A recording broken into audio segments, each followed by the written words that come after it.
វិធីបានដោយក្នុងនោះយើងមានប្រព័ន្ធទូរស័ព្ទរហូតដល់ទៅ2ប្រព័ន្ធចំណាត់អាត្មាភាពនឹងប្រកាសនៅប្រព័ន្ធទូរស័ព្ទនេះខាងដើមកម្មវិធីអញ្ចឹងញាតិញោមពុទ្ធបរិស័ទបើសិនជាមានបំណងចង់ដើម្បីប្រកេនសំណួរដល់លោកម្ចាស់គ្រូដើម្បីលោកម្ចាស់គ្រូបកស្រាយប្រកេននឹងជូនចាំបាច់ណាស់ត្រូវតែស្ដាប់ឲ្យបានខាងដើមកម្មវិធីជាដាច់ខាតព្រោះការប្រកាសនៅប្រព័ន្ធទូរស័ព្ទគឺមិនប្រកាសពាក់កណ្ដាលកម្មវិធីទេគឺដើមកម្មវិធីតែម្ដងដែលឡែកខាងវិទ្យុមង្គលសវណ្ណនឹងប្រហែលជាញាតិញោមខាងខេត្តពោធិ៍សាត់มันអាចតន់ក្នុងការប្រកាសនៅប្រព័ន្ធទូរស័ព្ទទេប៉ុន្តែប្រហែលជាវិទ្យុមហាសាលខេត្តកំពង់ចាមនឹងតាមដំណឹងមកថាគាត់ចាប់ពីម៉ោង 7 ហ្នឹងគាត់ផ្សាយទៅតែម្ដងអត់មានពាណិជ្ជកម្មអត់មានអីទេអញ្ចឹងពុទ្ធបរិស័ទដែលមានឱកាសច្រើនគឺនៅខេត្តបាត់ដំបងពុទ្ធបរិស័ទនៅក្រៅប្រទេសនិងពុទ្ធបរិស័ទនៅខាងខេត្តកំពង់ចាមដែលអាច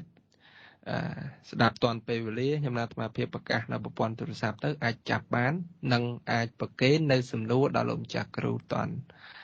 កម្មវិធីហ្នឹងហើយអញ្ចឹងដើម្បីកុំឲ្យខាតពេលច្រើនឥឡូវនេះម៉ោង 7:01 នាទីហើយអញ្ចឹងទេខ្ញុំគណៈអាត្មាភាពសូមធ្វើការបើកនៅប្រព័ន្ធទូរស័ព្ទតែម្ដងប៉ុន្តែមុននឹងបើកនៅប្រព័ន្ធទូរស័ព្ទនេះខ្ញុំណាត់អាត្មាភាពនឹង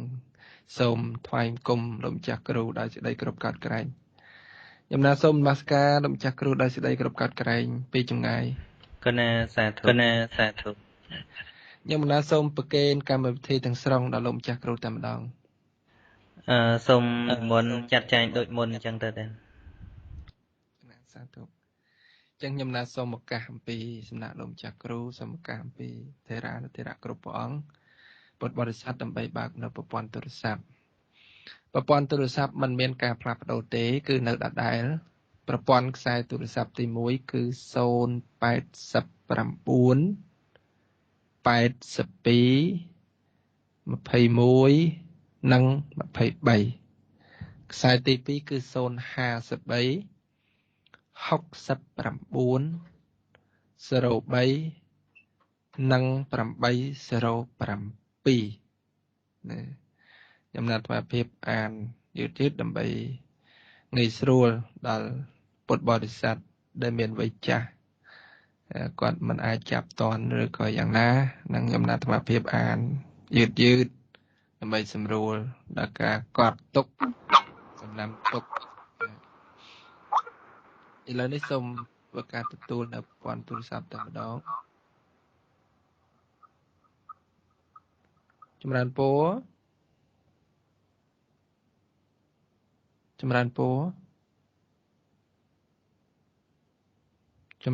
ញោមអត់មានការឆ្លើយតបទេកណាចឹងខ្ញុំកណាមកភាពសូមប្រកាសនៅប្រព័ន្ធទូរស័ព្ទម្ដងទៀតក្រែងលោកញាតិញោមចាប់អត់បានបាញ់មិញណាហ្នឹងហើយប្រកាសភ្លាមមានតែមួយខ្សែចូលមកអត់ដូចសពម្ដងគឺមានច្រើនប្រព័ន្ធគាត់ព្យាយាមហៅទូរស័ព្ទចូលរួមអញ្ចឹងម្ដងទៀតញាតិញោមទូរស័ព្ទប្រព័ន្ធខ្សែទី1គឺ089 82 21និង23ខ្សែទី2គឺ053 69 03និង807ចម្រើនពរណាសូមស្ដាប់ថ្វាយបង្គំព្រះអង្គចាស់គ្រូពីចម្ងាយឈ្មោះអីហិញោមណាឈ្មោះសំដេច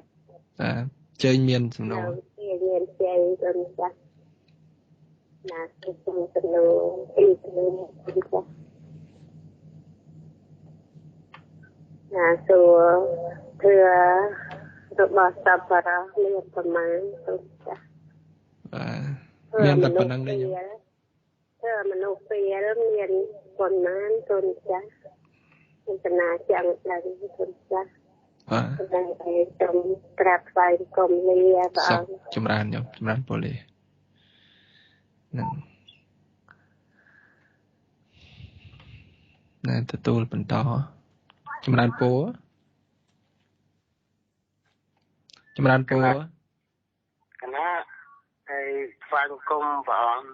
ឈ្មោះអីញោមក ណាឈ្មោះនេះទៀត បើអញ្ជើញសាកសួរបាទ ពីចង្វាគុំស្អីក្រាំងស្រុកមោងទៀតកណាសូមប្រគេនជំនួសព្រះអង្គអំពីបណ្ដាទៀតបណ្ដាទី1សូមបាយតាមកាលទៀតទៅបណ្ដាតាមផ្ទះអីចឹងទៀត បាទ ហើយបណ្ដាទី2បណ្ដាពីឆ្លោះគ្នាទៀតពីឆ្លោះគ្នាទៅលោកទៅជួបអីទៅអាត្មាសុំបណ្ដាអីចឹងទៀត បាទ បណ្ដាមកគេឆ្លោះគ្នាទៀត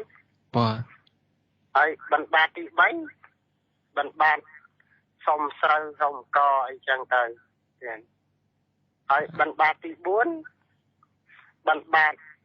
សុំប្រាក់ឬលុយអីចឹងទៅទៀតតើបណ្ដានៅក្នុងព្រះវិន័យនៃពុទ្ធសាសនាមានទាំង4នឹងឬក៏អត់ទេហើយប្រគេនជំនួសតែប៉ុណ្ណឹងទេតើបណ្ដានឹងទាំងអស់ហ្នឹងនៅក្នុងព្រះវិន័យដែរឬក៏អត់ទៀតសូមអរគុណសូមស្វាគមន៍លាទេ ចម្រើនពលីសុខចម្រើនតើតើនឹងរឿងបណ្ឌបាតចម្រើនពរ ឡូបងចាស់ណាបាត់ໄວគុំពីថ្ងៃ ញោមនៅឆ្ងាយពីវិទ្យុបន្តិចសិនណាញោមណាញោមសុំឲ្យឃ្លាតពីវិទ្យុបន្តិចញោមឬក៏បន្ថយសំឡេងវិទ្យុញោមឲ្យតូចបន្តិចបាទ ណាទៅពីក្តីវត្តទៅប្រហែលគឺតាំងទៅកណាពុទ្ធបាទតាសាងចរុន បាទជើញញោម ស្ដាប់ក៏តែឆ្នាំ5ជាដកនេះកណាទៅទុំស្ដាប់បានកាន់13នេះហើយកណាចាប់បានកាន់ទី14ឥឡូវកណាមិនទៅយល់បងចាស់ជួយដោះស្រាយកណាផងកណាមានតែហ្នឹងបងចាស់ណាស្វាក់គុំលាពីថ្ងៃ បាទសុខចម្រើនញោមចម្រើនពលីឥឡូវនេះទទួលបាន3ប្រព័ន្ធហើយអញ្ចឹងខ្ញុំណាអាត្មាភាពទទួលតែ2ប្រព័ន្ធទៀតទេណាញាតិញោមក៏ឆាប់រស់រាន់ទៅឲ្យតាន់គេចម្រើនពរចម្រើនពរចម្រើនពរញោមអត់លឺនិយាយចម្រើនពរបាទសូមផ្ដាច់ទៅវិញបាទណាតែជាគាត់អត់ដឹងថាគាត់កំពុងតែទូរស័ព្ទចូលមកកាន់កម្មវិធីចម្រើនពរ លឺទេបង លឺហើយញោម ឡូ លឺហើយញោមឈ្មោះអីហើយអញ្ជើញមកពីណា ឡូ ចម្រើនពរលឺហើយញោមណា ខ្ញុំមកការក្រោកទៅគុំពីឆ្ងាយដោយស្ដីគ្រប់លោកចាស់ហើយព្រមទាំងលោកគ្រូអរនៅសាសនាលោកចាស់នៅខេត្តពោធិ៍ខ្ញុំកណាចង់ដឹងពីរឿងសមថកម្មដ្ឋាននិងវិបស្សនាកម្មដ្ឋានមានលក្ខណៈយ៉ាងម៉េចខ្ញុំកណាស្ដាប់ទៅថាស្អល់ថ្ងៃបងធម្មសិទ្ធិដៃដូចជា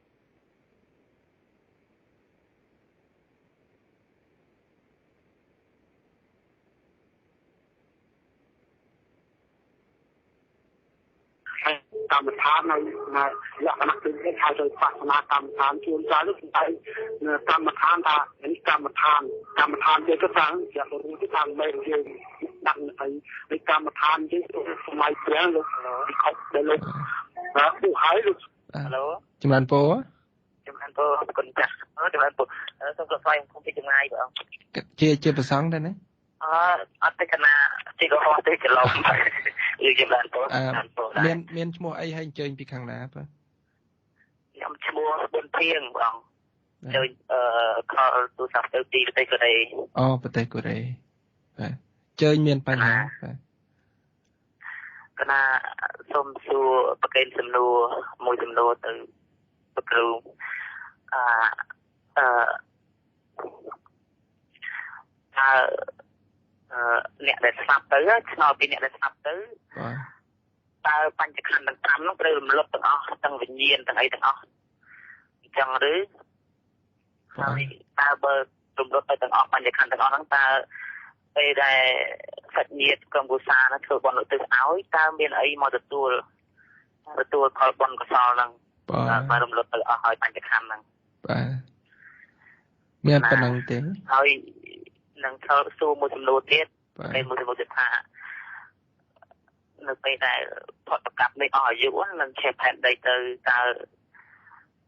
លោកហ្នឹងយើងមិនទៅណាវិញមនុស្សសត្វហ្នឹងមិនស្លាប់អស់អញ្ចឹងទៅពេលដែលផែនដីក្រោយកើតមកទៀតតើសត្វលោកយើងហ្នឹងអត់មានមេបាអត់មានពុកម៉ែទេហ្នឹងក៏កើតមកពីណាទៅផែនដីក្រោយកើតមកតែមានមនុស្សមកទៀតបាទគុណចាស់មានប៉ុណ្ណឹងទេណាកណាមានប៉ុណ្ណឹងសាធុសូមអភ័យទោសសាធុហើយជាបងប្រុសហើយបងប្រុសទៅចាស់ព្រោះសម្លេងដូចជាក្មេងដែរមកពីខាងកូរ៉េចឹងការទទួលនៅប្រព័ន្ធទូរស័ព្ទគឺគ្រប់ចំនួន5ប្រព័ន្ធហើយអធិស្ឋានចំពោះខ្ញុំប្រុសផងដែលផ្ដាច់ប្រព័ន្ធខ្ញុំប្រុសទេចឹងយើងបាន5សំណួរគ្រប់ចឹងកម្មវិធីបន្តខ្ញុំកណាសូមប្រកេននិងរតនាលោកម្ចាស់គ្រូតែម្ដងខ្ញុំណាសូមរតនានិមន្តលោកម្ចាស់គ្រូកណាសាធុទទួលសម្លេងបានច្បាស់ទេច្បាស់ជាងធម្មតាណាសាធុជាបឋមសូម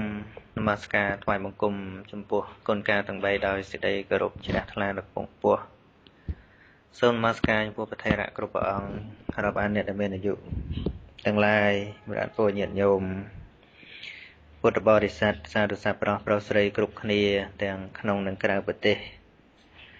ដែលកំពុងតែស្ដាប់នៅការផ្សាយចេញពីវិទ្យុកល្យាណមិត្តខេត្តបាត់ដំបង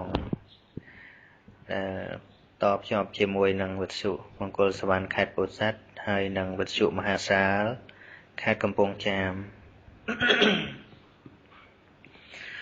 និងតាមប្រព័ន្ធ Skype ហើយនឹងតាមអនឡាញតាមអ៊ីនធឺណិត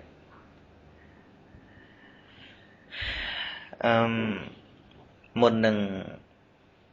ចូលទៅដល់ការបកស្រាយនៅ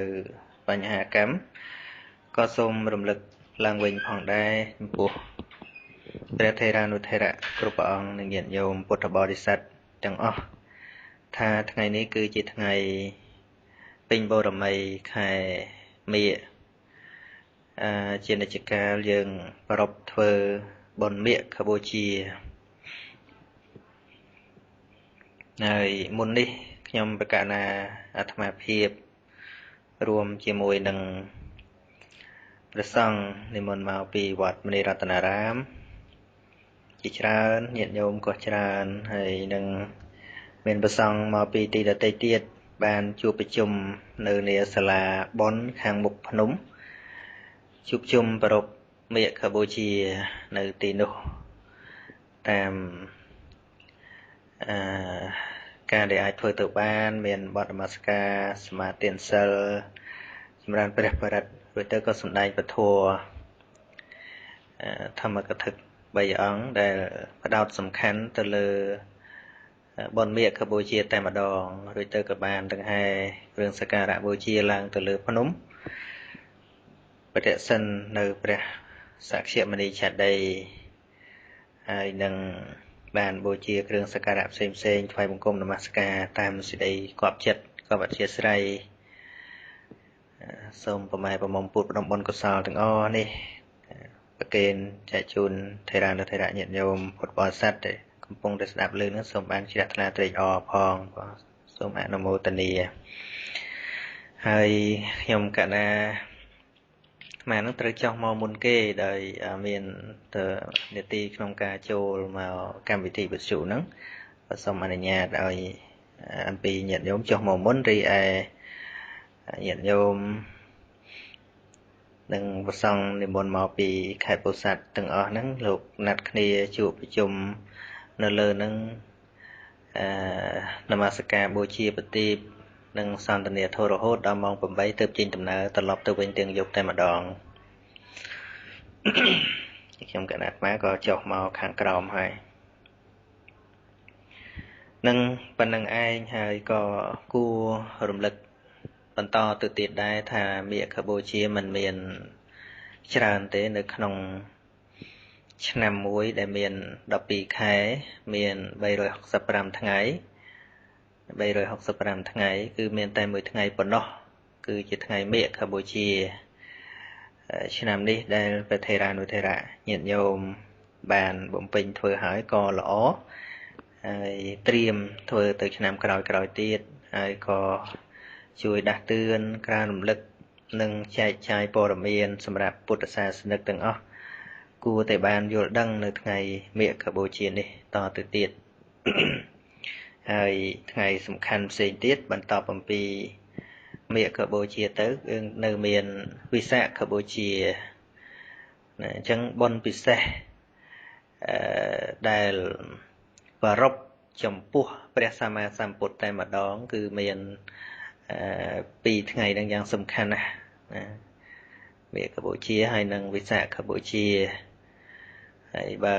អាសាฬហបូជាគឺយើងប្រពមានប្រសង់មានពធរួមជាមួយផងទៀតប៉ុន្តែពិសេសដែលឧទ្ទិសចំពោះព្រះសម្មាសម្ពុទ្ធតែម្ដងហ្នឹងគឺវិសាខបូជាបន្តមកគឺមាឃបូជានឹងចឹងហើយចូលមកសំណួរទី1របស់ញោមមិនដឹងតែឈ្មោះអីទេថ្ងៃនេះប្រព័ន្ធស្ដាប់មិនសូវច្បាស់ប្រព័ន្ធទូរស័ព្ទដូចជាឈ្មោះសម្រិទ្ធឬក៏ឈ្មោះអីស្ដាប់មិនបាននៅខេត្តបន្ទាយមានជ័យហើយសួរមកកណាត់ខាងដើមក៏ស្ដាប់មិនបានដែរស្ដាប់បានមួយកំណាត់ខាងចុងតែសួរថាពេលមានប៉ុន្មានពេលសង្ស័យតែសួរបណ្ឌិតទេតែមើលប៉ុន្តែមិនច្បាស់មិនឆ្លើយឥឡូវឆ្លើយតែចំណុចដែលលើច្បាស់ដែលសួរថាពេលមានប៉ុន្មានពេលនេះប្រែបានច្រើនយ៉ាងប្រែថាល្ងងប្រែថាទន់ខ្ចីប្រែថាកាត់បងនៅប្រយោជន៍មិនស្គាល់ប្រយោជន៍ក៏បានហើយប្រើភាសាសាមញ្ញថាមនុស្សអាក្រក់បុគ្គលអាក្រក់អញ្ចឹងហៅថាពេលដែរ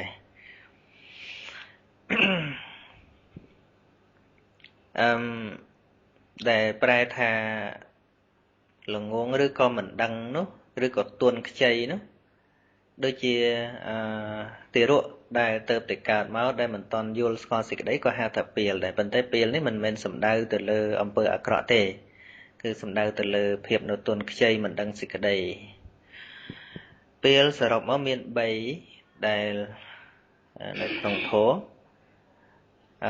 ទី1គឺពេលលោនឹងឲ្យតែមិនចេះមិនដឹងរាប់ទាំងអស់រាប់ទាំងពីក្មេងដែលមិនតាន់ដឹងអីហ្នឹងហៅពេលដែរមនុស្សចាស់ក៏ដោយអត់ដឹងអីណាមិនយល់អ្វីខុសអ្វីត្រូវហ្នឹងហៅថាពេលដែរប៉ុន្តែពេលនេះមិនតាន់និយាយថាអាក្រក់ទេនឹងពេលលោធម្មតាហ្នឹងប៉ុន្តែយើងស្ដាប់ពាក្យពេលខ្មែរយើងអាក្រក់ណាយើងនិយាយពាក្យថាពេលមួយម៉ាត់ហ្នឹងគឺមិនល្អទេ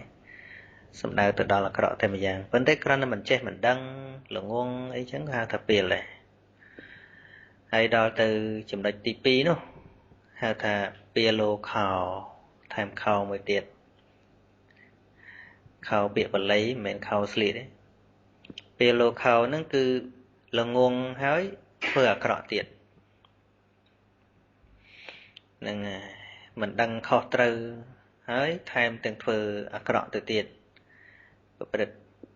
បាណាតិបាតឬក៏លួចទ្រព្យគេប្រព្រឹត្តអនាចារផ្សេងហើយនឹងបៀតបៀនអ្នកដទៃកុហកបោកប្រាស់សេពគ្រឿងសវឹងអីហ្នឹងហៅថាពេលលោខោនឹងពេលដែលចាត់ទុកថាអាក្រក់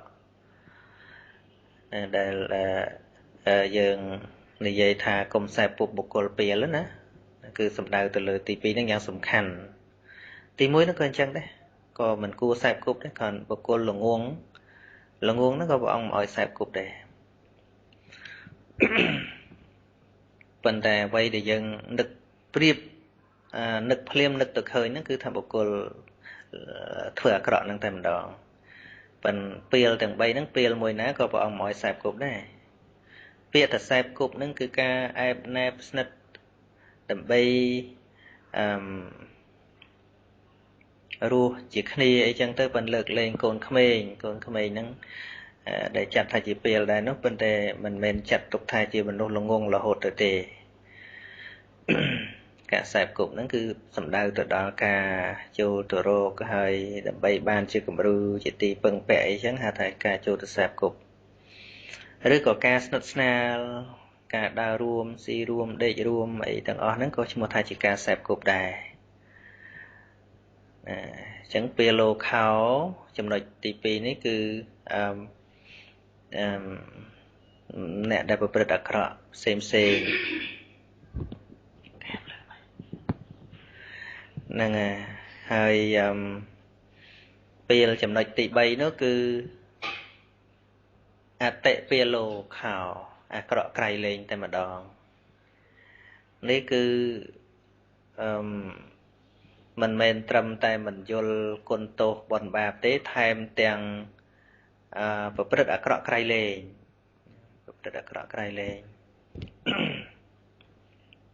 ថែមទាំងមានមិច្ឆាទិដ្ឋិទៀតផងពេលកែមិនបានណាហ្នឹងហៅថាអតិពេលលោខោហ្នឹងហើយបុគ្គលទាំងអស់អាចនៅក្នុងពេលហ្នឹងទោះបីជានិយាយរួមគឺថាទោះបីជាចេះវិជ្ជាផ្លូវលោកច្រើនចេះវិទ្យាសាស្ត្រច្រើនប៉ុន្តែវិនិច្ឆ័យគុណទោសអត់បានក៏ហៅថាពេលដែរទោះបីចេះរហូតដល់ធ្វើយន្តហោះក៏ដោយក៏នៅតែឈ្មោះថាពេលពីព្រោះវិនិច្ឆ័យគុណទោសអត់បានគុណតាមពិតបាបតាមពិតបុណ្យតាមពិតហ្នឹងវិនិច្ឆ័យអត់បានហ្នឹងក៏នៅតែក្នុងឈ្មោះថាពេលដែលព្រះអង្គសម្ដែងដែរគុណថាមិនមែនគុណមិនមែនគុណថាជាគុណវាច្រឡំអញ្ចឹងទៅអាហ្នឹងក៏ឈ្មោះថាពេលដែរពីព្រោះ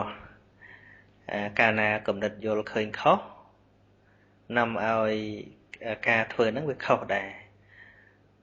តែដូចជាអ្នកចេះដឹងវិទ្យាសាស្ត្រអីច្រើនចេះមែនប៉ុន្តែផលិតរបស់មកសម្រាប់មនុស្សណាដូចជាធ្វើក្របបែកធ្វើថ្នាំពុលអីចឹងទៅនឹងព្រះអង្គអត់សរសើរថាជាបណ្ឌិតទេណាអត់ទេប៉ុន្តែចង់និយាយឲ្យហួសបន្តិចទៅទៀតថាបើយើងនិយាយថាពេលអញ្ចឹងគ្នាល្ងងក៏មិនខ្សែបគប់អាក្រក់ក៏មិនខ្សែបគប់អញ្ចឹងយើងបដ ாய் គ្នានឹងឲ្យអាក្រក់រហូតទៅឬថាមិនមែនទេគ្រាន់តែថាខ្លួនយើងវាមិនតាន់មានទីពឹងកាលណាយើងវាអត់តាន់មានទីពឹងដល់តែយើងទៅខ្សែបគប់ជាមួយមនុស្សល្ងងឬក៏មនុស្សដែលធ្វើអាក្រក់ហ្នឹងក្រែងលើយើងវាមិនអាចដឹកនាំគេបានយើងត្រូវគេដឹកនាំវិញដែលព្រះអង្គសម្ដែងវាអញ្ចឹងព្រោះមនុស្សយើងវាឆ្លងកាលណាខ្សែបគប់វាបូករួមជាមួយនឹងការពេញចិត្តនៅក្នុងនោះកាលណាពេញចិត្តទៅខ្សែបគប់កាលណាពេញចិត្តនឹងបុគ្គលវាត្រូវពេញចិត្តនឹងគំនិតពេញចិត្តនឹងគំនិតពេញចិត្តនឹងអំពើនេះវាឆ្លងទៅបន្តិចម្ដងវាជាឥទ្ធិពលអញ្ចឹងសូម្បីដើមឈើអាចបង្កាត់គ្នាបានឲ្យទៅនៅគៀកគ្នាព្រោះសន្តានចិត្តយើងនឹងដូចជាបាតដៃដែលមានដំបៅអញ្ចឹងយើងលោកទៅក្នុងថ្នាំពឹសប្រកាសជាជ្រាបហើយមិនបានព្រះអង្គឲ្យខ្សែបគប់បុគ្គលជាបណ្ឌិតហ្នឹងគឺជាអ្នកចេះដឹងច្រើនទាំងវិជ្ជាផ្លូវលោកនិងវិជ្ជាផ្លូវធម៌ឬក៏វិជ្ជាជីវិតហ្នឹងតែម្ដងមិនហៅថាផ្លូវធម៌ក៏បានហៅថាអ្វីទៅសមអ្វីទៅល្អអ្វីទៅគួរប្រព្រឹត្តអាហ្នឹងក៏ចាត់ទុកថាជាមនុស្សដែលយើងគួរខ្សែបគប់ហេតុអ្វីកាលណាយើងខ្សែបគប់ជាអ្នករៀនសូត្រយើងនឹងពេញចិត្តនឹងការរៀនសូត្រយើងខ្សែបគប់ជាមួយអ្នកធ្វើការយើងនឹងពេញចិត្តនឹងការងារហើយកាលណាយើងខ្សែបគប់មនុស្សដែលមានកម្រិតខ្ពស់ជាងយើងនឹងបានទទួលឥទ្ធិពលអំពីគេគំនិតល្អនេះឯងមិនមែនជាការរើសអើងមិនមែនជាការប្រកាន់វណ្ណៈទេគឺធ្វើឲ្យមនុស្សនឹងមានស្មារតីកែប្រែខ្លួន ហើយនឹងប្រយ័ត្នប្រយែងខ្លួនហើយសំណួរទី2វាសនីនៅម៉ោងសួរអំពីបណ្ឌបាតដល់ទៅ4យ៉ាងបណ្ឌបាតបាយបណ្ឌបាតវាថាគេខឹងគេឆ្លោះគ្នាអញ្ចឹងទៅសុំបណ្ឌបាតកុំឲ្យគេឆ្លោះគ្នាហើយបណ្ឌបាតទី3ហ្នឹងបណ្ឌបាតសុំស្រូវសុំកហើយបណ្ឌបាតទី4នោះសុំលុយអីចឹងតាមពិតពាក្យបណ្ឌបាតហ្នឹងយើងប្រែមកគឺបណ្ឌៈហ្នឹងប្រែថាដុំបាយបណ្ឌបាតហ្នឹងគឺសំដៅដល់អាហារបរិភោគមកចំអែតផ្ទៃមកពេលហ្នឹងឯងដែលហៅថាត្រាច់ទឹកបណ្ឌបាតនោះប៉ុន្តែផ្សេងទៀតនោះมันមាននិយាយក្នុងវិន័យក្នុងអីទេប៉ុន្តែយើងសម្រាប់ប្រសង់ប្រើពាក្យអីឲ្យវាខុសហ្នឹងពិបាកថាទៅសុំក៏វាពិបាកថាទៅរីក៏វាមិនកើតអញ្ចឹងមានពាក្យបណ្ឌបាតហ្នឹងគឺពាក្យទំនងគួរប្រើអញ្ចឹងទេហើយបើយើងយកសុក្រិតទៅបណ្ឌបាតស្រោងអង្គបណ្ឌបាតលុយកាក់អីហ្នឹងក៏មិនមែនជាវិន័យអនុញ្ញាតដែរប៉ុន្តែយើងបើកចិត្តឲ្យទូលាយបន្តិចណាហេតុអីបានជាវាដល់ស្ថានភាពហ្នឹងបើយើងគ្រាន់តែអង្គុយចាប់ទោសកំហុសហើយយកមកបរិយាយថានេះជាវិន័យនេះមិនមែនវិន័យកុំធ្វើអីអញ្ចឹងវាអាចរឿងដែលយើងមើលឃើញហ្នឹងវាមានចរន្តរបស់វាពាក់ព័ន្ធគ្នាច្រើនបានវាឈានទៅដល់ចំណុចហ្នឹងសម័យនេះគឺត្រូវការចេះដឹងច្រើនទំនងជាការទំនុកបំរុងបច្ច័យ4ឬក៏ទំនុកចំហាន់វ័នចូលហ្នឹងវាមិនគ្រប់គ្រាន់ទៅលោកបង្កើតឲ្យមានការបិណ្ឌបាតស្រូវបិណ្ឌបាតអង្គហ្នឹងឯងបើសិនបើវាគ្រប់គ្រាន់ហើយទៅយកមកធ្វើអីទៀតអាចមកពីអញ្ចឹងណាស្ថានភាពអាត្មាជួបខ្លួនឯងផ្ទាល់អាត្មាក៏ធ្លាប់ដែរមករៀននៅភ្នំពេញហ្នឹងយើងមកមានស្គាល់អ្នកណាហើយរៀនព្រឹករៀនល្ងាចអត់មានពេលដើរបិណ្ឌបាតក៏វាមិនបានទៅទៀតថាបិណ្ឌបាតបាយនៅទីក្រុងភ្នំពេញនេះបិណ្ឌមិនបានទេហើយតែអញ្ចឹងវាខ្វះខាតពេលវេលាតម្រុំតែចេញពីសាលារៀនហ្នឹងម៉ោង9ដើរមុំទៅដល់ពីសាលាមកវត្តហ្នឹងម៉ោង10បាត់ហើយមានអីពេលអីទៅបិណ្ឌបាតណាកើតអត់ស៊ីបន្តិចទៅរៀនទៀតអាហ្នឹងស្ថានភាពលោកសិក្សារៀនសូត្រហ្នឹងយើងត្រូវយល់អញ្ចឹងហើយមាននរណាអ្នកឧបត្ថម្ភមិនស្គាល់ពីណាមកភ្នំពេញហ្នឹងនាមតែជាលោកទៅបើរស់នៅដូចតបសក់ហ្នឹងដាំបាយឆាំងខ្លួនឯងណាអាត្មាការរៀននៅភ្នំពេញមានវិន័យយល់សុខទុក្ខអ្នករៀនសូត្រជាលោកសង្ឃអត់មានទេរស់ដូចទៅកុហកអញ្ចឹងម៉ែឪមានធនធានក៏បញ្ជូនមកអញ្ចឹងទៅហើយខ្វះខាតអីទៅអាត្មាខែវ៉ាកងហ្នឹងទៅបិណ្ឌបាតស្រូវហ្នឹងតែហ្មងបិណ្ឌបាតស្រូវទៅលក់បានលុយមករៀនសាលាមិនគេឲ្យរៀនទៅទេណាទៅបងលុយឲ្យគេដែរណាអញ្ចឹងយើងយល់តណ្ដឹងផងរឿងយើងចាប់អារម្មណ៍ពីរឿងវិន័យហ្នឹងវាល្អហើយមិនមែនថាมันល្អទេប៉ុន្តែថាយើងបានគិតគូរអនាគតរបស់លោកទេដែលលោកជាជីវិតមួយដែរណាបួសបម្រើសាសនាហើយបើយើងមិនឲ្យលោករៀនសូត្រឲ្យល្ងងសឹកមកវិញល្ងងទៀតអញ្ចឹងហើយអាត្មាបានមកស្ដាប់មកសម្ដែងធម៌ពេលនេះមិនមែនមកចាប់យកធម៌ភ្លាមមកសម្ដែងប្រាប់ញាតិញោមបានគឺបានទុនណាដើរបិណ្ឌបាតស្រូវហ្នឹងឯណាបានទុនពីហ្នឹងមករៀនពីហ្នឹងមកបានវាមានគំនិតបែកចេះផ្សព្វផ្សាយធម៌អានោះបើសិនជាអត់មានពីហ្នឹងមកទេចាំមកចាប់រៀនធម៌យកមកសម្ដែងមកវាគ្មានទេពកោសលទេពាក្យថាទេពកោសលឬក៏វិធីសាស្ត្រក្នុងការផ្សព្វផ្សាយមិនមែនចេះធម៌ទាំងដុំយកមកញាត់ឲ្យញាតិញោមកើតទេវាទល់តែចេះពីសង្គមច្រើនអញ្ចឹងយល់ដឹងពីសង្គមច្រើនវាទល់តែសិក្សាអំពីចំណេះដឹងទូទៅចំណេះដឹងទូទៅនឹងហើយដែលជាស្ពានចម្លងយកធម៌យកទៅសម្ដែងនោះនៅពេលដែលរៀនបានចេះច្រើនហើយការផ្លាស់ប្ដូរអរិយាបថវាមិនលំបាកទេនៅពេលដែលអាត្មាឈប់នៅភ្នំពេញអាត្មាចង់ប្រែខ្លួនឯងមកកាន់ធម៌អាធម៌វិន័យវិញលះបង់ទៅមានស្អីមានទៅតន់អាក្រក់កែមិនរួចអីអញ្ចឹងយើងត្រូវយល់ពីស្ថានភាពជីវិតលោកអ្នករៀនសូត្រហ្នឹងអញ្ចឹងហ្នឹងហើយអាត្មាតែនិយាយដល់ហ្នឹងអាត្មាចង់ថានិយាយច្រើនប៉ុន្តែនិយាយច្រើនហ្នឹងអ្នកខ្លះហ្នឹងក៏អត់យល់ត្រង់ចំណុចហ្នឹងអត់យល់លោករាប់រយរាប់ពាន់អង្គនៅភ្នំពេញនេះអត់មានអីឆាន់ទេ từ từ sớm mai ở lớn đấy cái school nhiệt nhôm nó Americ nó ấy class miền nhôm thua nhôm ấy ban thu class sớm mai thắm á chọc miền sấy chán lôi bong sala riêng cu có ọt miền ấy có ọt miền đừng ọt thầy dưỡng chơi tại trong bàn lụng lại che muối chẳng vòm oi sắc chứ dương miền ban bắt đầu lục ọt việc mai này dây thà trong ban play rồi không thải cuộn tới ban cái ban thải cuộn thế cái ban sọc tức thế họ tin là vừa bon còn là tam ca rồng phơi chất đấy mà sao lần anh na cuộn lô của man tới thế lúc nào vừa pin chất anh vừa bon tới anh vừa mình pin chất anh vừa bon tới vừa tam răng ca rồng phơi chất tầng ó nó miền đại ban cực anh na cuộn lô nè chẳng nói trong này mà mình chỉ ca đây ở thế bên đã cùng địch thà mình được vừa mình đọc ai nhá vừa tôi thì prăng vừa tôi thì riêng và việc đọc từ cao hơi snow thì bay xuống pi căn với sân đo nó mà mình lời để vợ chồng nhiệt nhôm rồi sập hậu an là mong ta năng miền tôi sẽ chia đỏ căn với sân đo chia đỏ nó người miền cột căn đừng không hay sầm nô tị buôn samatha kamathan hay nâng vipassana kamathan mà prai ơi bịa kamathan cứ chia bịa ruộng kamathan cam mẹ nâng cứ ông pớ rồi có cả thơ than nạ nâng kia cần lai rồi có cả tăng nữa cả thơហើយសមថៈនឹងសំដៅដល់សេចក្តីស្ងប់ផ្លូវចិត្តគឺសំដៅដល់សមាធិដល់ទៅវិបស្សនាគឺសំដៅដល់តួបញ្ញាតែម្ដងណាសមថៈសំដៅដល់ឯកកតាដែលជាការស្ងប់កាយស្ងប់ចិត្តជាចិត្តវិវេក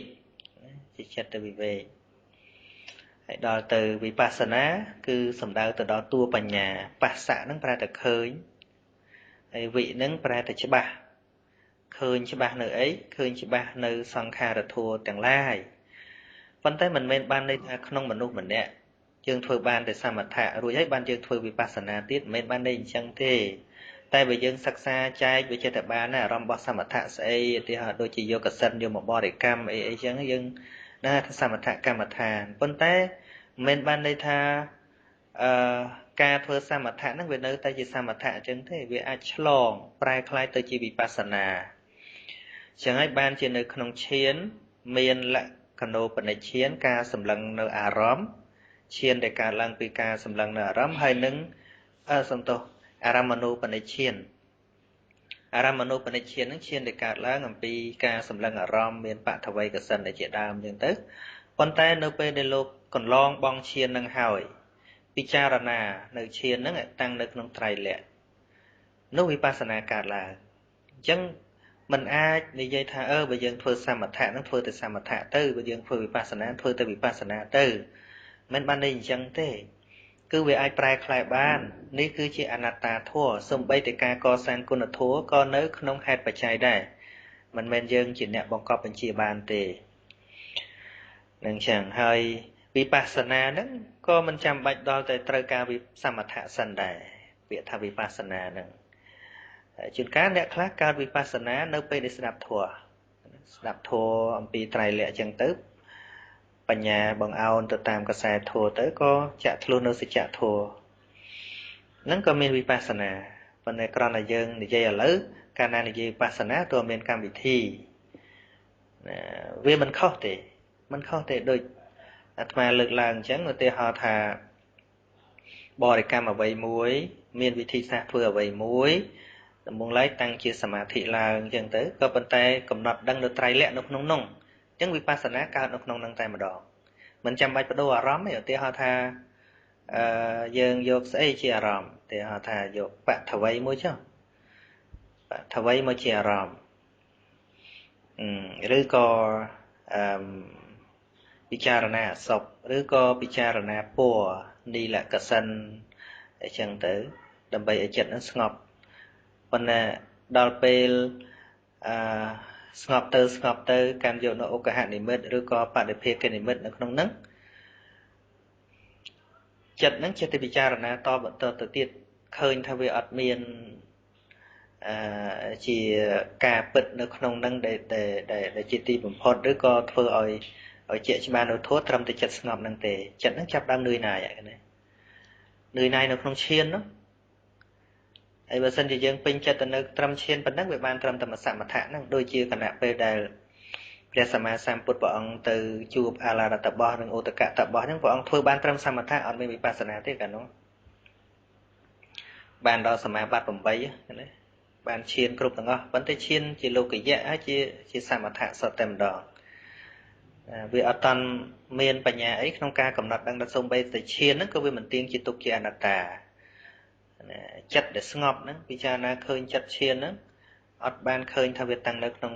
ត្រៃលក្ខទេអញ្ចឹងវាអត់មានវិបស្សនាកើតនៅក្នុងហ្នឹងទេដូច្នេះសរុបមកវិញថាសមថៈគឺសំដៅដល់សេចក្តីស្ងប់ក៏ប៉ុន្តែស្ងប់ហ្នឹងក៏ជាបន្ទាត់ឋាននៃបញ្ញានឹងឯងហ្នឹងអញ្ចឹងវាអត់មានចាំបាច់ទេត្រូវសមថៈហ្នឹងត្រូវផ្សេងអំពីវិបស្សនាវាមិនមែនទេជីវិតយើងហ្នឹងអត់មានកំងអីបានទេណាក៏រៀនទៅណាសមថៈក៏យើងរៀនវិបស្សនាក៏យើងរៀនទៅហេតុបច្ច័យត្រូវឲ្យវាកើតមួយណាក្នុងចំណុចណាវាជារឿងហេតុបច្ច័យដដែលអត់មានកំងបានទេយើងអត់មានកំងបានទេនឹងចឹងហើយសំណួរចុងក្រោយរបស់បងប្រុសម្នាក់នៅប្រទេសកូរ៉េសួរអំពីសត្វស្លាប់ទៅនឹងមនុស្សស្លាប់ទៅនឹងបញ្ញខណ្ឌត្រូវរលត់ទាំងអស់ឬរឿងនេះគឺជារឿងអាចកំបាំងបងហើយក៏ជារឿងដែលនាំឲ្យកើតសាសនាច្រើនដោយសារចម្ងល់ហ្នឹង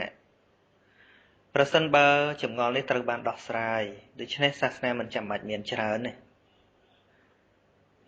សាសនាប្រកបតែមួយឬក៏មិនចាំបាច់មានសាសនាក៏បាន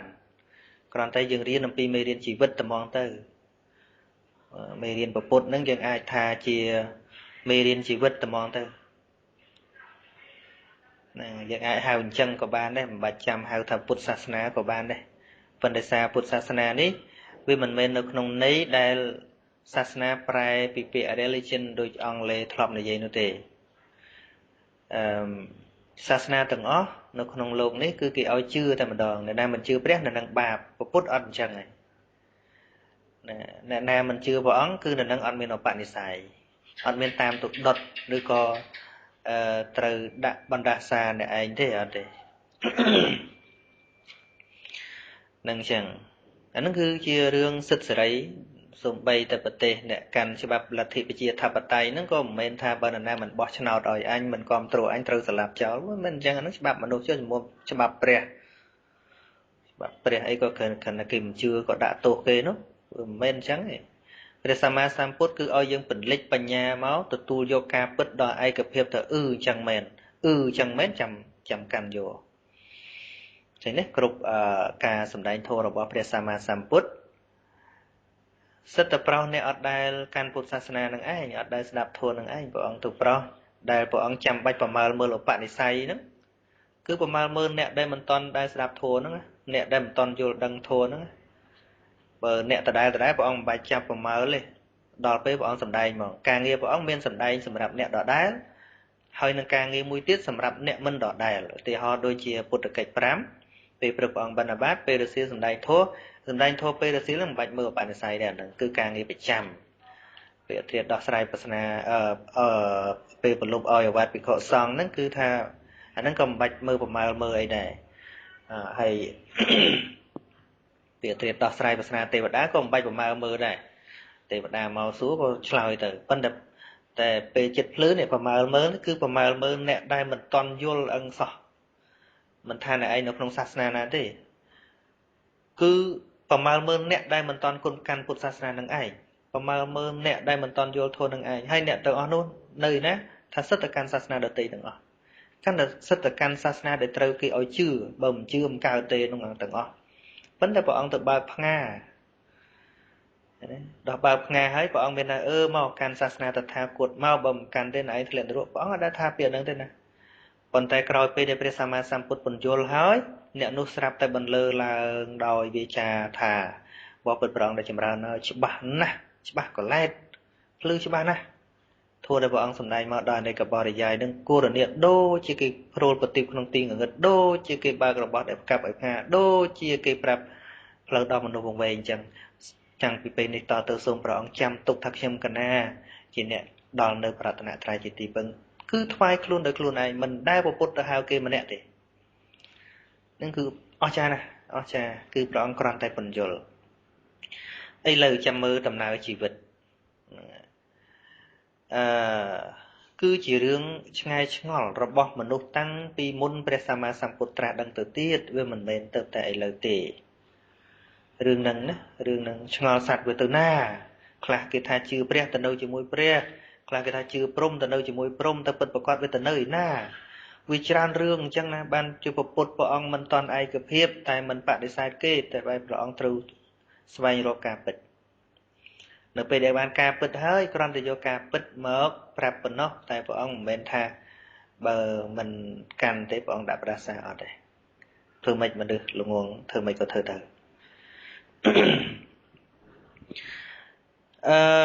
រឿងគិតអំពីស្លាប់ហើយទៅទៀតឬក៏មិនទៅទៀតបែកឃ្លេអស់ហើយបានអីទៅទៀតវាគ្មានអ្វីក្រៅអំពីសក្កាយទិដ្ឋិទេដោយសារយើងរស់នៅរាល់ថ្ងៃនេះយើងយល់ថាមានសត្វមានបុគ្គលពិតប្រាកដគឺយើងចាប់យកបញ្ញត្តិនឹងថាដូចមែនទេអញ្ចឹងណាយើងអត់ដែលហែកខ្លួនយើងមើលណាយើងអត់ដែលហែកខ្លួនយើងមើលថាមានខ្លួនអត់ណាហែកនេះមិនបាច់ហែកចាប់ហែកវះហែកទេគឺហែកដោយគំនិតហែកដោយបញ្ញាយើងហែករកខ្លួនយើងតែខ្លួនយើងនៅត្រង់ណារាល់ថ្ងៃដែលរស់នេះវាអត់មានតាំងពីរស់ហ្នឹងណាតែពុទ្ធចង់ឲ្យយល់មិនបាច់ស្លាប់ចាំយល់ទេយល់ឥឡូវហ្នឹងថាវាអត់មានទេគ្រាន់តែផ្សំធាតុប៉ុណ្ណោះទេគ្រាន់តែផ្សំធាតុមានសាច់មានឈាមសរសៃខួរក្បាលសពគ្រប់ទាំងអស់ជាសរីរយន្តជារថមិនមែនរថយន្តទេជាសរីរយន្តបងហៅថាសរីរយន្តដូចយើងរថយន្តអញ្ចឹងមានខ្លួនវាមកពីណាវាអត់មានទេវាកើតឡើងពីគ្រឿងផ្សំទាំងអស់ហើយខ្វះបច្ច័យណាមួយវាដំណើរការលែងបានណាអញ្ចឹងហើយវាខូចទៅណាវានៅទៅនឹងកាលណាបើយើងយល់អំពីការកើតរលត់នេះដោយព្រះអង្គសម្ដែងថាអនិច្ចាវតសង្ខារាឧបាតវេយធម្មិណោបច្ចិតវនិរិច្ឆន្តិទេសង្វោបសមោសុខោសង្ខារធម៌ទាំងឡាយមានការកើតឡើងនៅរលត់ទៅវិញជាធម្មតាការរលត់ហ្នឹងណាអាការរលត់ហ្នឹងណាមិនមែនរលត់ទៅឲ្យយើងស្លាប់ទេណាបើយល់ថាវារលត់តាំងពីឥឡូវទៅយើងយល់ថាក្រោយពីស្លាប់ហ្នឹងវាឈប់ឆ្ងល់តែហ្មងវិញ្ញាណឧទាហរណ៍ថាវិញ្ញាណចក្ខុវិញ្ញាណដែលយើងឃើញណាចិត្តដែលឃើញហ្នឹងណាវាត្រូវអាស្រ័យនឹងភ្នែកទៅកើតឡើងហើយប៉ះនឹងរូបមានពន្លឺទៅកើតឡើងយើងបិទភ្នែកលែងឃើញបើកភ្នែកម្ដងទៀតចិត្តថ្មីទេកើតឡើងមិនមែនចិត្តមុននឹងឃើញទេបច្ច័យថ្មីយើងសួរថាចុះបើមុនរលត់អស់ហើយបានអីឃើញទៀតអាមុនរលត់ទៅតែនៅមានបច្ច័យឲ្យអាថ្មីកើតទៀតណាអញ្ចឹងណាឧទាហរណ៍ដូចយើងម៉ាស៊ីនបើចេះគ្រឿងម៉ាស៊ីនបងប្អូនក្មេងៗយល់ម៉ាស៊ីននៅពេលដែលវិលវាមានកង់យោងរបស់វាម៉ាស៊ីនដូចជាគោយន្តនេះណាវាមានកង់យោងវាដើម្បីជួយឲ្យវាវិលខ្លាំងទៅហើយនៅពេលដែលវិលមកជុំទៅប៊ីស្តុងវាបុកសម្ពាធខ្យល់ខ្លាំងទៅវាក្តៅហើយវាមានប្រព័ន្ធភ្លើងវាក្បាលប៊ូស៊ីវាហ្នឹងវាចេញភ្លើងភិចទៅធ្វើឲ្យសាំងដែលបាញ់តាមមកជុលប្រេងជ្រិចបន្តិចហ្នឹងវាឆេះធម្មតាខ្យល់កាលណាវាត្រូវកម្ដៅវារីកមាឌអញ្ចឹងវាធាក់ប៊ីស្តុងមកវិញប៊ីស្តុងហ្នឹងវាទៅរុញកង់យោងឲ្យវារុញវិលទៅមកជុំអញ្ចឹងវាជួយគ្នាណាហើយសួរថាប្រេងវាទៅម្ដងប្រហែលវាទៅម្ដងមកជ្រិតហើយឆេះបន្តិចហើយវារលត់ហើយយ៉ាងម៉េចបានវាទៅទៀតថាមកពីវាខ្ទាតមកវិញដោយអំណាចភ្លើងក្តៅវារុញខ្យល់មកវិញណាធ្វើឲ្យកង់យោងហ្នឹងវាវិលជក់ទៅមកជុំទៅវាទួងឲ្យប៊ីស្តុងហ្នឹងបុកទៅហ្មងទៀតអាប្រេងហ្នឹងវាបាញ់មកឈិចធាក់មកវិញប៉ុន្តែសួរថាមកឈិចហ្នឹងបើអត់មានអាមុនរុញមកវាទៅកើតទេអត់ទេ យ៉ាងណាមិញដូចគ្នាអញ្ចឹងជីវិតយើងរាល់ថ្ងៃនេះយើងរស់តែមួយគណៈចិត្តកើតហើយរលត់កើតហើយរលត់យល់ឥឡូវហ្នឹងមិនក៏រស់នៅទៀតកើតចុះបើរលត់ទៅហើយរស់នៅទៀតកើតថាមកពីបច្ច័យទៅវាមិនតាន់អស់ដូចប្រេងវាមិនតាន់អស់អញ្ចឹងណាវានៅបាញ់មួយជ្រិចមកអញ្ចឹងណាឲ្យវាឆេះផាច់ប៉ុន្តែវាមិនបានឆេះច្រើនផាច់ណាតែមួយផាច់តែផាច់ច្រើនដងវាទៅជាសំឡេងឡានហ្នឹងង1ម៉ោងអញ្ចឹងទៅប៉ុន្តែតាមពិតអត់ទេណាប្រេងបាញ់តែមួយជ្រិចទេគឺដាច់ពីគ្នាក៏ប៉ុន្តែមុនវាមានអំណាចឲ្យប៊ីស្តុងហ្នឹងបុកទៅហ្មងទៀតបើវាទុកប៉ះឲ្យវាក្តៅទៅត្រូវប្រេងហ្នឹងវាឆេះបុកមកវិញហ្នឹងឧទាហរណ៍អញ្ចឹងឧទាហរណ៍មួយទៀតដូចជាយើងកេះអញ្ចឹងឆាច់ភ្លើងមុនវាទៅណាថាភ្លើងមុនវារលត់ណាមិនក៏នៅឆាច់តទៅទៀតមកពីកេះនៅតែកេះវាមិនតាន់ឈប់កេះបើវាឆេះមកទៀតអញ្ចឹងភ្លើងមួយឆាច់មុននិងមួយឆាច់ក្រោយគ្មានដដែលទេផ្សេងគ្នាឆេះប្រេងផ្សេងគ្នារហូតអញ្ចឹងជីវិតហ្នឹងវារលត់អញ្ចឹងហើយរលត់ចុងក្រោយដូចគ្នាអញ្ចឹងជីវិតចុងក្រោយគ្រាន់តែរលត់ចុងក្រោយប៉ុន្តែអំណាចកម្មហ្នឹងវាត្រូវញ៉ាំងឲ្យបដិសន្ធិក្នុងភពថ្មីបន្តទៅទៀតចឹងទៅនឹងចឹងអាត្មាឧទាហរណ៍ដូចជាក្របពូជដែលយើងយកទៅដាំក្របពូជដែលយើងយកទៅដាំយើងដាក់ចុះនៅក្នុងដីពូជហ្នឹងគ្រាន់តែបានឲ្យកំណើតហើយមានរឹសមានអីហ្នឹងអស់ល្មមមកសាច់ក្របប៉ុណ្ណឹងវាចប់ហើយដើមឈើត្រូវរស់នៅតទៅទៀតប្រភេទពូជស្វាយចុះ4-5 ឆ្នាំក្រោយមកក៏ផ្លែនៅលើដើមយើងសួរថាផ្លែមុនទៅណាថាផ្លែមុនរលាយជាដីអស់ហើយអញ្ចឹងយើងសួរថាបើរលាយជាដីអស់ហើយបានស្អីទៅផ្លែទៀតយើងថាស្អីទៅផ្លែទៀតវាអត់កើតផ្លែថ្មីហ្នឹងជីវជាតិថ្មីអត់មានរត់តាមដើមអូមកដល់នេះហើយមកដល់នេះហើយឥឡូវមកកើតនៅតែនេះមកផ្លែនៅតែនេះអត់ទេប៉ុន្តែមិនក៏បានផ្លែស្វាយថាវាបានមកពីអាពូជចាស់ណាវារលត់មែនប៉ុន្តែវាមានអំណាចអញ្ចឹងណាហ្នឹងហើយឧទាហរណ៍មួយទៀតយើងមើលទឹករលកតាមពិតវាអត់មានរត់ទៅមុខទេវាគ្រាន់តែពើងមកកន្លែងវាផាត់មួយកន្លែងប៉ុន្តែវាមានទម្ងន់យើងមើលឧទាហរណ៍យើងឈរខាងទទឹងខ្យល់យើងឃើញទឹករលកយើងមើលទៅដូចជារត់ទៅមុខយ៉ាងទឹករលកតែបើយើងបណ្ដែតកំសួលមួយដាក់បន្តោកដុំថ្មទុកក្នុងទឹកតូចល្មមទៅយើងនឹងឃើញកំសួលទឹកហ្នឹងលិចប៉ោងភើតផាត់នៅតែកន្លែងដដែលវាពើងតាណាវាផាត់តាណាវារលត់តានឹងវាពើងតាណាវាផាត់តានឹងយ៉ាងណាមិញរូបធម៌នាមធម៌ហ្នឹងគឺវាកើតតាណាវារលត់តានឹងវាអត់ទៅណាទេរាល់ថ្ងៃហ្នឹងក៏អញ្ចឹងដែរចិត្តដែលបងប្អូនកំពុងតែលឺហ្នឹងណាកំពុងតែលឺហ្នឹងតែអាត្មាឈប់និយាយទៅវាលែងលឺរលត់មិនមែនរលត់តាមសំឡេងទេចិត្តហ្នឹងក៏រលត់ដែរហើយអ្វីដែលនៅសល់នៅតែការចងចាំទេវាអត់មានអាចិត្តលឺហ្នឹងនៅទៅតទៅទៀតទេហើយដល់យើងស្ដាប់ថ្មីទៀតអាថ្មីចូលមកទៀតហ្នឹងអញ្ចឹងបើវាអត់រលត់អត់មានភ្លេចទេណាវានៅទាំងអស់ហើយដូចកសែតអញ្ចឹងវានៅទាំងអស់ហើយប៉ុន្តែធម្មជាតិចិត្តហ្នឹងគឺការរលត់អញ្ចឹងសញ្ញាចាប់បានប៉ុណ្ណាយកប៉ុណ្ណឹងទៅវារលត់ទៅអស់ហើយណែបើយើងយល់អភិវឌ្ឍដែលមិនតាន់ស្លាប់ហ្នឹងថាវាការរលត់អញ្ចឹងអត់ឆ្ងល់ថាក្រោយពីស្លាប់ទៅវាយ៉ាងម៉េចទៀតទេហ្នឹងហើយប៉ុន្តែដូចទឹករលកអញ្ចឹងយើងឃើញថាដូចជាទឹកដើរទៅមុខអញ្ចឹងដូចមនុស្សយើងអញ្ចឹងដូចយើងដើរទៅមុខអញ្ចឹង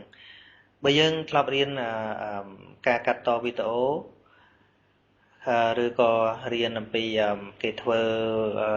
តុក្កតាគំនូរជីវចលកាន់តែច្បាស់រឿងហ្នឹងតែម្ដងវីដេអូយើងឃើញថាមានកាយវិការក៏ប៉ុន្តែគឺជាសញ្ញារូបថតដែលត្រួតគ្នាច្រើនតែប៉ុណ្ណោះទេនៅពេលដែលវាទាំងនេះយើងនឹងឃើញថារូបនៅនឹងហាមាត់គឺហាមាត់បិទមាត់គឺបិទមាត់អោនគឺអោនងើបគឺងើបប៉ុន្តែដោយសារវាត្រួតចំនួន frame ច្រើនកាលណាយើងកំណត់ចំនួន frame នោះចំនួនសន្លឹកដែលត្រួតគ្នាច្រើនរូបហ្នឹងវាទៅជា smooth គឺដើរទៅអត់អាក់ទេដូចជារូបពិតៗចឹងអញ្ចឹងមិនតុក្កតាខ្លះអាក់តុក្កតាខ្លះ go smooth ម្ដងគឺវាទៅដោយសារអីដោយសារកំណត់ចំនួន frame នឹងច្រើនអញ្ចឹងបាន តុក្កតាដែលវាល្អដូចជារូបមែនទេនោះថ្លៃការធ្វើនោះវាយូរត្រូវចំណាយពេលវេលាហើយតុក្កតាខ្លះទៀតដែលហ្នឹងមកអំពីចំណុចរូបដែលត្រួតគ្នាហ្នឹងវាតិចអញ្ចឹងនៅពេលដែល timeline ហ្នឹងវារត់ទៅពេលហ្នឹងវារត់ទៅវាទៅជាកឹកអញ្ចឹងទៅមិនបើវាកឹកអញ្ចឹងថាមកអំពីរូបនោះអត់មានរត់ទេវានៅតែហ្នឹងប៉ុន្តែអ្វីដែលរត់គឺពេលវេលាហ្នឹងអញ្ចឹងនឹងញាតិញោមស្ដាប់បានថាម៉េចទេនេះបងប្អូនដែលសួរហ្នឹងគិតថាបានសិក្សាច្រើនទៅចាស់នឹងអញ្ចឹងហើយលោកឧទាហរណ៍មួយទៀតឧទាហរណ៍ច្រើនពេកនេះនិយាយដោយបរមត្ថណាបងប្អូនដែលសួរហ្នឹងគឺបរមត្ថគឺវារលត់អញ្ចឹងប៉ុន្តែបើយើងនិយាយដោយបញ្ញត្តិបើបញ្ញត្តិអត់និយាយពីរលត់ទេនិយាយពីដំណើរវិលវល់ឧទាហរណ៍ថាឥឡូវនេះពីថ្ងៃមិញយើងពិសាបាយឥឡូវនេះយើងពិសាបាយរួចហើយយើងចូលមកងូតទឹកហើយងូតទឹកហើយឥឡូវហ្នឹងឮថាដល់ម៉ោងធួយើងស្ដាប់ធัวគឺនៅតែយើងដដែលហ្នឹងណាយើងដដែលហ្នឹងណាពាក្យថាយើងគឺបញ្ញត្តិអត់ការរលត់ទេតែបើនិយាយអំពីការរលត់គឺនិយាយអំពីធាតុពិតរបស់វាធាតុពិតរបស់បរមត្ថនោះឯងដូចថ្ងៃមុនអាត្មាសម្ដែងបញ្យលញាតិញោមអញ្ចឹងនៅក្នុងសត្វហ្នឹងកាលណាយើងនិយាយថាជាសត្វជាបុគ្គលគឺបញ្ញត្តិឲ្យស្ដាប់គ្នាបានប៉ុន្តែធាតុពិតរបស់វាគឺជាធម្មជាតិជាធាតុដែលការរលត់ទៅតាមអំណាចបច្ច័យហ្នឹងហើយយើងគិតថាមិញខ្ញុំឃើញអីហ្នឹងនិយាយធម្មតាអញ្ចឹងទៅប៉ុន្តែបើនិយាយទៅដល់តួបរមត្ថចិត្តដែលយើងពិសាបាយនោះណាដែលដឹងថារសជាតិយ៉ាងម៉េចនោះចិត្តហ្នឹងស្លាប់ហើយឥឡូវនេះកំពុងប្រកបអត់មានជីវហាវិញ្ញាណប្រកបទៀតទេអត់តន់កើតទៀតទេឥឡូវកំពុងប្រកបនេះគឺសោតវិញ្ញាណមិនបានមានសោតវិញ្ញាណព្រោះមានសម្លេងទៅប៉ះទប់ហើយដល់ថ្មឈប់និយាយឬក៏យើងដោតអារម្មណ៍ទៅស្ដាប់រឿងអីចិត្តដែលឮថ្មនេះរលត់បាត់ទៀតហើយប៉ុន្តែសួរថាចុះបើរលត់អញ្ចឹងហើយបានស្អីស្ដាប់ទៀតអានឹងឆ្ងល់អញ្ចឹងផងទៅថាមកពីបច្ច័យវាមិនតន់អស់តិចវានៅមានសម្លេងវានៅមកប៉ះមនសិការៈនៅមានអញ្ចឹងណាជីវិតន្ត្រីវាមិនតន់បាត់ដល់អញ្ចឹងវានៅតែលឺតទៅទៀតអញ្ចឹងទៅនឹងអញ្ចឹងវាមានមុនមានក្រោយបញ្ជូនតំណទៅអញ្ចឹងហើយដល់រឿងស្លាប់ទៅកើតជាតិមុខហ្នឹងនិយាយដោយបញ្ញត្តិធម្មតាដូចទេវតាធ្វើបាបទេវតាទៅធ្លាក់នរកចិញ្ចាធ្វើបាបចិញ្ចាទៅធ្លាក់នរកវិសាខាធ្វើបុណ្យទៅកើតឋានសួគ៌នេះនិយាយដោយបញ្ញត្តិហ្នឹងគឺថាកំណត់សម្គាល់ក្រសែខណ្ឌនៃបុគ្គលមួយហ្នឹងដោយយើងនិយាយថាអូទឹករលកបោលឲ្យរមិញហ្នឹងយើងនិយាយទៅព្រោះយើងឃើញអញ្ចឹងយើងនិយាយអញ្ចឹងទៅប៉ិនបើយើងទៅឆែកឆេរមើលទឹកហ្នឹងវាអត់រត់ទេវាពើងតាណាវាផតតាហ្នឹងនិយាយពីរយ៉ាងអញ្ចឹងណាការរលត់គឺនិយាយដល់បរមត្ថក៏ប៉ុន្តែនិយាយជាបញ្ញត្តិគឺនិយាយជាលោកវោហាជាភាសាដែលយើងនិយាយកុំឲ្យច្រឡំគ្នានឹងប៉ុណ្្នឹងទេពីព្រោះវាអត់មានអីទៅតាំងពីនៅរស់ម៉េះចិត្តម្សិលមិញស្លាប់អស់ហើយមានមកដល់ចិត្តថ្ងៃនេះទេចិត្តមុននឹងក៏ស្លាប់អស់ហើយមិនដល់ឥឡូវនេះទេដូចអាត្មាបញ្យល់ពីប្រេងដែលឆេះនៅក្នុងម៉ាស៊ីនអញ្ចឹងឆេះ1ម៉ោងមុនមិនមែនប្រេងឥឡូវនេះទេភ្លើងមុនមិនមែនភ្លើងឥឡូវនេះដែរក៏ប៉ុន្តែកង់ដង់វានៅជក់វាមានបច្ច័យរុញអាថ្មីឲ្យវាឆេះតទៅទៀតហ្នឹងវាចិត្តតែនៅអញ្ចឹងទៅប៉ិនសួរថាអាភ្លើងមុនហ្នឹងភ្លើងឥឡូវទេអត់ទេហើយដល់ផលិតម៉ាស៊ីនទៅហើយបានយើងបច្ឆេះសារឡើងវិញចុះអាភ្លើងហ្នឹងវាបានមកពីណាទៀតថាឲ្យតែកម្លាំងធម្មពលនៅមានគឺវាឆេះទៀតហើយកុំឆ្ងល់ដឹងចឹងហើយដូចជាចិត្តអស់ម៉ោងហើយសំណួរចុងក្រោយដែលបងអូនសួរអំពីការដែលបើផែនដីនេះឆេះអស់ទៅយ៉ាងណានេះតាមកប្បកថានិយាយអំពីចុងក្រោយមុនពេលដែលផែនដីឆេះ100,000 ឆ្នាំហៅថាកប្បកោឡាហលហ្នឹងមានទេវតាដែលដឹងរឿងហ្នឹងមកស្រែកទូទាំងសកលលោកហ្នឹងឮទាំងអស់គ្នាថាមិនយូរឡើយផែនដីនេះនឹងឆេះហើយឃើញរិទ្ធទេវតាអញ្ចឹងទៅមនុស្សជាច្រើនក៏បានតក់ស្លុតជាមួយនឹងសេចក្តីស្លាប់អញ្ចឹងទៅក៏នាំគ្នាធ្វើបុណ្យធ្វើកុសលជាច្រើន ចេះអាណិតអាសូរគ្នាមិនមានពុទ្ធសាសនាទេពេលហ្នឹងប៉ុន្តែពាក្យថាធ្វើបុណ្យពេលហ្នឹងគឺធ្វើល្អដល់គ្នានឹងតែម្ដងពីព្រោះដល់កលៈពេលនោះសូម្បីសាសនាព្រះសិហាមេត្រីហ្នឹងក៏រលត់រលាយអស់ហើយប៉ុន្តែមានមនុស្សដ៏ច្រើនទៀតក៏មានមិច្ឆាទិដ្ឋិមិនជឿហើយថែមទាំងគិតទៅប្រេះទៅផ្ដាស់ទៅថាបើគង់តងាប់ដដែលធ្វើបាបឲ្យអស់ចិត្តអញ្ចឹងទៅហ្នឹងវាទៅជាមិច្ឆាទិដ្ឋិហ្នឹងកាន់តែធ្ងន់ទៅអញ្ចឹងចែកជាពីរនៅពេលដែលមនុស្សកាន់តែចម្រើនបុណ្យហើយនឹងចម្រើនបាបហ្នឹងគឺចែកជាពីរមួយទៅនរកកាន់តែច្រើនហើយនឹងទៅឋានសួគ៌កាន់តែច្រើនដែរហើយមានមនុស្សជាច្រើនទៀតក៏នៅរហូតដល់ផែនដីក្តៅស្លាប់នៅមនុស្សនឹងដែរប៉ុន្តែនៅក្នុងនោះក៏ចែកទៅជាពីរដែរទៅនរកទៅឋានសួគ៌ទៅពីរហ្នឹងទេហើយទៅឋានសួគ៌ហ្នឹងឋានសួគ៌ក្រោមដូចត្រឹមឋានចាតមហារាជការឋានតាបតឹងយាមាក៏ត្រូវឆេះអស់ដែរពាក្យថាឆេះមិនមែនឆេះតែផែនដីនេះទេគឺសំបីតែភ្នំព្រះសម័យទ្វីបទាំង4ទាំង3ទៀតក៏ត្រូវឆេះទាំងអស់ហើយសំបីឋាននរកក៏ឆេះអត់ដែរភ្លើងហ្នឹងគឺត្រូវឆេះកំតិចទាំងឋាននរកទៀតអញ្ចឹងនរកត្រូវដែលស្ទយកម្មជាអនន្តរយកម្មអីតាំងពីពេលនេះទៅគឺត្រូវរួចនៅពេលហ្នឹងឆេះខ្ទេចឋាននរកហ្នឹងអស់កម្មពីហ្នឹងប៉ុន្តែអស់កម្មត្រឹមអបជ័យនរកហ្នឹងมันប្រកាសថាត្រូវមកមនុស្សវិញទេអត់ទេអាចជ្រុលហួសទៅលោកន្តរនរកក៏មានដែរអញ្ចឹងបញ្ចប់អ្នកដែលមានស្មារតីចម្រើនគុណធម៌ឡើងទៅព្រហ្មលោកផុតពីចក្រវាលនេះក្របនៃទ្វីបដែលកាមាវចរៈសួរនេះឡើងទៅកាន់ព្រហ្មលោកជាន់ខ្ពស់ទៅហើយមកបែកទៀតទៅនរកប៉ុន្តែនរកហ្នឹងក្រៅចក្រវាលហៅថាលោកន្តរនរកលោកកណ្ដនរកក្នុងចន្លោះចក្រវាលដែលអត់មានពន្លឺអ្វីទាំងអស់នឹងមានតែពីរហ្នឹងទេហើយការសោះសូនអត់ផែនដីហ្នឹងគឺមានអាយុស្មើនឹងផែនដីរាល់ថ្ងៃហ្នឹងហើយទម្រាំតែវាកកើតឡើងវិញនៅលើផ្ទៃទឹកផ្ទៃអាកាសហ្នឹងយូរគឺរាប់អសង្ខ័យឆ្នាំបានមានកម្មនៅលើផែនដីហ្នឹងហើយបងអូនសួរថាមនុស្សមកពីណាមនុស្សដំបូងឡើយដែលឥឡូវយើងក៏និយាយនៅក្នុងលោកន្តរនរកនិយាយអំពីសត្វដែលទៅកាន់ព្រហ្មលោកហ្នឹងអាចប្រើរឹតហោះហើរបានហើយចម្រើនឈានទៅសោយបៃតៈដែលកើតអំពីឈានហ្នឹងហើយព្រហ្មអត់មានប្រុសមានស្រីទេហើយប៉ុន្តែដល់តែចេះតែហោះហើរតាមសបាយអញ្ចឹងទៅក៏ចុះមកលើក្រមផែនដីដែលទៅតែកកនៅលើផ្ទៃមហាសមុទ្រហ្នឹងដំបូងឡើយក៏ចិត្តតែឆ្ងល់កេះយកមកលិតមើលក៏មានរសជាតិផ្អែមអញ្ចឹងទៅដល់តែមានចំណង់បរិភោគអាហារតាមមាត់អញ្ចឹងទៅក៏អស់រិទ្ធអស់អីហើរលែងរួចហោះលែងរួចទៅរស់នៅលើហ្នឹងទៅហើយស៊ីផែនដីកម្មដំបូងហ្នឹងក្រោយមកមានលំោបលោបលន់ច្រើនតិចទៅផែនដីក៏លែងផ្អែមលែងអីក៏ដោះស្រូវសលៃឬក៏វោអែមដែលអាចបរិភោគបានយូរទៅចំណង់ចំណូលចិត្តការខូចនឹងវាជាតែដោះបរិស័យខូចមកវិញមនុស្សទាំងអស់ហ្នឹងក៏ប្រែភេទអ្នកមុនទៅជាព្រំហ្នឹងជាប្រុសមកប្រុសវិញអ្នកមុនទៅជាព្រំជាស្រីមកស្រីវិញហើយក៏កើតអំពីទំនាក់ទំនងផ្នែកប្រុសស្រីតាំងពី